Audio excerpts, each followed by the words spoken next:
Alton Towers Resort in Staffordshire is by far the most popular theme park in the United Kingdom, and it's in the middle of absolute nowhere. So I'm making it my mission here on ScrewyLoops to investigate and rank every single ride at Alton Towers from worst to best. Why do I keep doing this? Like before, I won't be including any of the walkthrough based attractions or shows, so this means there'll be no sea life or dungeons or even Gangster Granny for that matter, because she isn't even born yet. Oh, and for Cbeebies land, I've called for a little help from a young friend of mine in Coastersaurus, who will be able to rank these in the most definitive way possible. Thanks, Chris. Hello. Rob, what on earth are you doing? I'm talking about Cbeebies land. You asked for help? Yes, help, but not from you exactly. But I'm... Rob. Alright. Finally, a man of experience. So, Peter, what is your favourite UK family ride? Oblivion. So with that, you're watching ScrewyLoops, and we are ranking every single ride at Alton Towers from worst to best. Kicking this off is Enterprise, a ride I feel very guilty about placing at the bottom spot. Enterprise made me fall head over heels with loop-de-loops. Literally. It was my first voyage into the world of thrill rides, my initial baby step into the depths of theme park enthusiasm, and honestly, I absolutely loved it. Back when I was a brave little boy. These days I don't even step foot onto the thing. It's ugly, it's a product of its time, and most of all it's a gigantic foreboding shadow of its former self. It doesn't even reach 90 degrees anymore. Plus, all that spinning just makes me wanna heave-ho. I think I'm gonna be sick. Another Kylie Minogue obsessive piece of tech, this ride likes to spin round and round and round and round and just move out of my way. Like Enterprise, I just don't find this very fun at all. It's simply not for me. But hey ho, at least this one doesn't look like a second-hand dishwasher.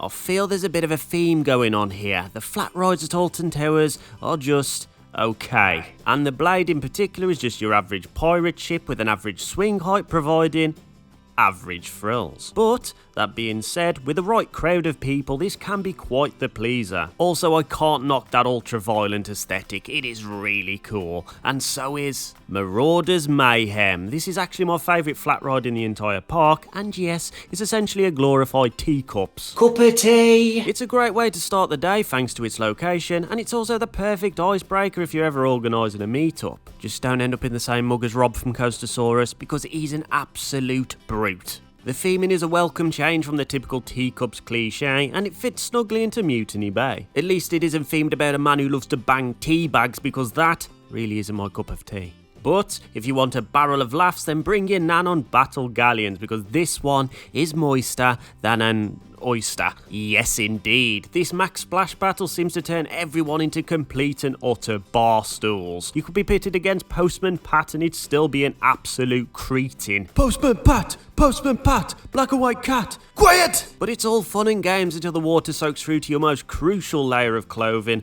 resulting in third-degree shrivel. And for that, I simply can't rank it any higher. Sorry. Let's all do the Congo River Rapids, the Intamin family attraction which is damper than a ginger nut biscuit. This 1986 Alton Towers classic takes you on a gentle journey through Katanga Canyon until you're rapidly approaching the infamous KFC mega wave in which everyone on the boat is screaming and panicking and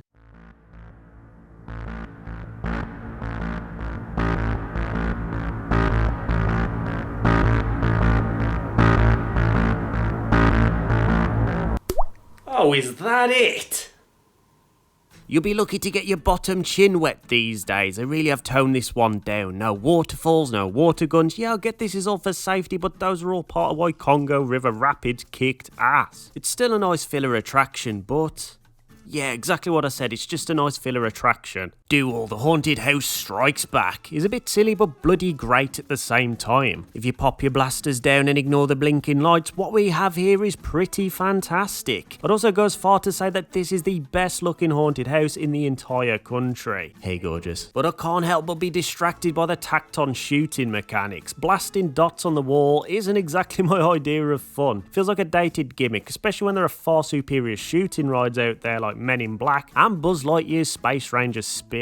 It's just a shame since it's hard to appreciate the details when it's plastered with targets and corny laser blast effects. Maybe I'm getting old and boring, I don't know. Although I'm never too old for the runaway mine train, of course. Choo choo. This has to be the best powered roller coaster I have ever been on. This is how it's done, people. And to think this thing is almost 30 years old is just utterly insane. The theming is borderline Disney. It's the perfect example of a ride using its surrounding scenery to its complete potential. And even though this is very much a low frills experience, the speed it picks up through the tunnel section is surprisingly exhilarating. Seriously, can't believe I'm gushing this much over a Mac powered coaster. Should have put this at number 1. You spin me right round, baby, right round, like a bish bosh bash clunk, ouch my bloody back. Spinball Whizzer has garnered quite a rough reputation recently, and it's honestly the best fun you can have at Alton Towers theme park. Apart from blasting foam balls at all the parents' heads in Justin's funhouse. Spinball Whizzer is absolutely bonkers, and get the right weight distribution, you'll be flying around like a doner kebab in a fish and chip shop. Whilst most of the layout is pretty standard for a Mara spinner, there is one element which everybody seems to overlook. And it's this madness after the mid-course brake run. It whips you up like a freshly fried batch of battered chips and serves you with a side of underbanked pickled egg. Does anyone actually like these?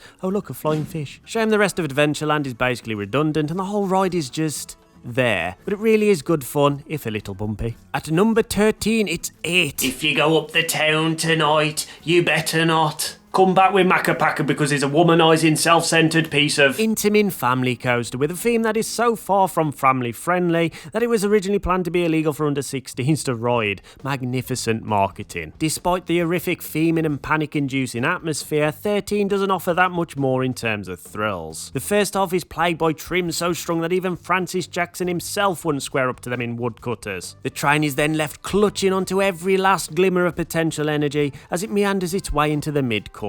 Although, here is where things get really exciting. Without spoiling too much, I just wish they sacked off the first half and instead enhanced the second half because what it does is really cool. And as it's about to get great, you will launch 0 to 6,000 miles per hour straight past the brake run and directly into Hex, the Legend of the Towers, widely considered to be one of, if not the best dark ride in the entire country. And I can definitely see why. The theming, my god, the theming. It's medieval, moody and exceptionally spooky. It's even situated within the real historic remains of Alton Towers. The music is some of the best I've ever heard, and it's backed up by a story which again is rich in Alton history and lore. That being said, there is obviously a reason why Hex sits at number 7 for me, and that's simply because I just don't enjoy it as much as I used to. I find the initial pre-show segment to be pretty monotonous. Standing around watching the same lengthy video over and over again can become a bit of a chore. And whilst the Madhouse section is by far the best example of one of these attractions I've ever seen, the novelty does start to wear thin the more you ride these things. It's still utterly fantastic, don't get me wrong, but I generally find Galactic Air to be the better attraction. It introduced the world to B&M flying coasters and also introduced the world to their fly-to-lie element.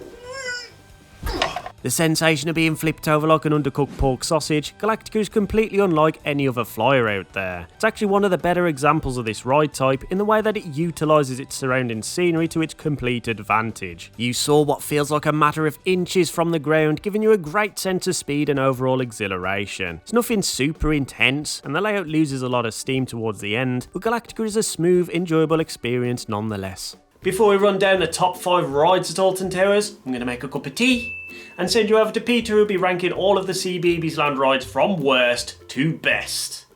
Wait, I don't even like tea. What am I even saying? Peter?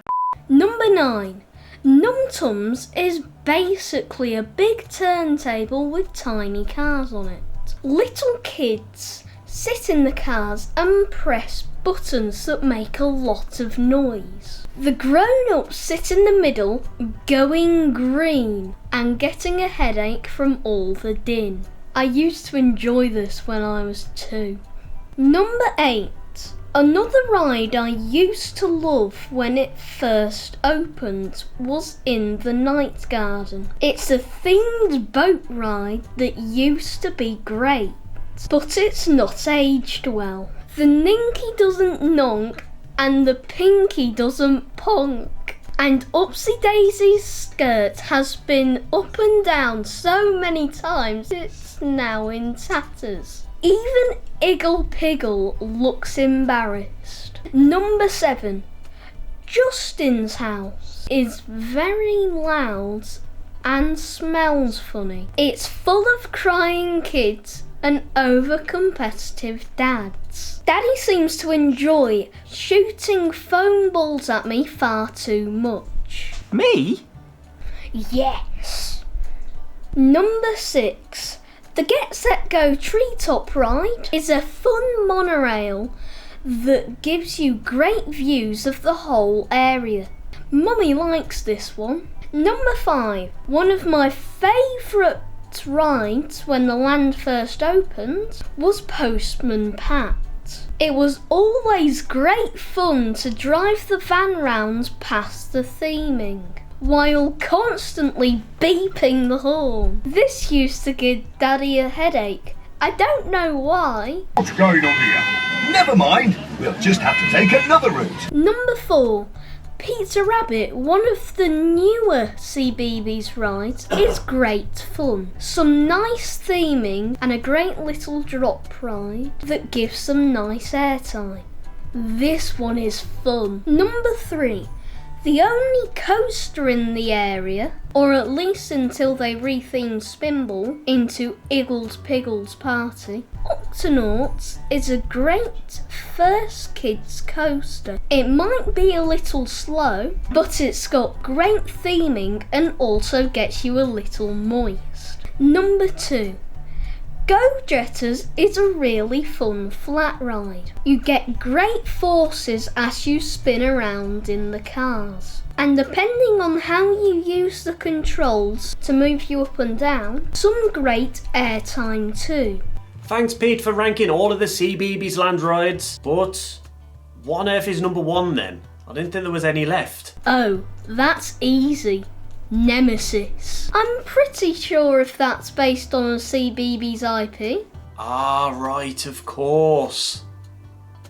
Moving on. At number 5, we have Oblivion, the world's first vertical drop roller coaster, which doesn't actually have a vertical drop. Are you kidding me? This classic 1998 B&M dive machine was the highly anticipated follow-up to Nemesis, a coaster which we'll get to very shortly. It does one thing, but does one thing very well. Oblivion drops it like it's hot, into a steamy, moist, tight black hole, leaving only the echo of a massive train storming into the inky blackness. Coming out the other side like Hugh Jackman and Zac Efron in an epic song and dance formation. Directly into the brakes, where you spend 90% of the actual ride waiting to get into the bloody station. Ain't nobody got time for that. Oh, good God, Chris, do you want to die? I'm sorry.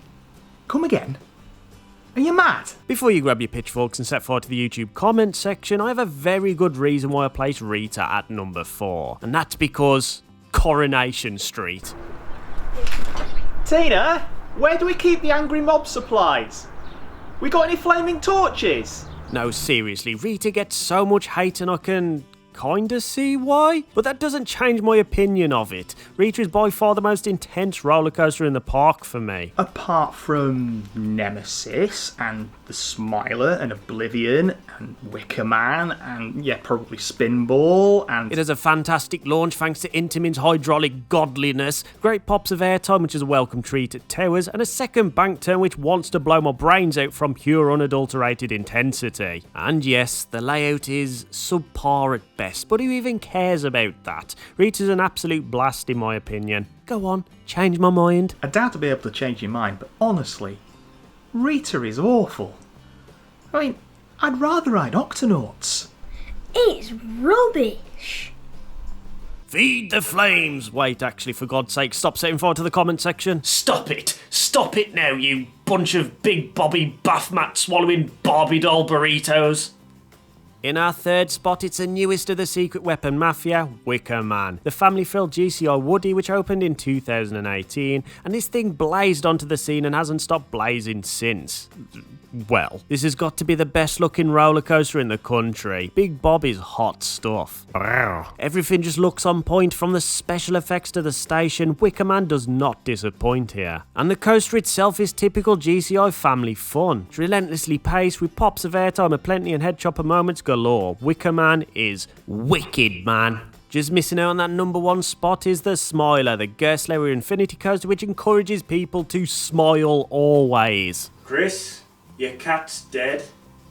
That's nice. And there is plenty to smile about on the Smiler. You've got a huge layout pack in 14 inversions, more than any other coaster in the world, 2 brilliant pops of airtime, too many moments where I lose track of where the friggin' hell I am. This is one crazy coaster, and if I'm honest, there is nothing else like it. There is more track jammed in per square metre than any other coaster out there as well. Combine that with a bloody mental theme and a soundtrack which grates more than my wife making a cheese sandwich. And you have a fantastic roller coaster which could have easily taken the top spot if it wasn't for Nemesis. Jesus Christ! At number 1, we have Nemesis, the 1994 classic B&M invert which truly put Alton Towers on the map. And to think this coaster is rapidly approaching 30 years makes me love it even more. Nemesis has aged like the finest of wines. With a layout so innovative and ahead of its time, people from all over recognise Nemesis as one of B&M's finest projects. It's a secret weapon which started it all and set the standards in the process. With epic theming which stands out even today and a powerhouse personality of brute intensity,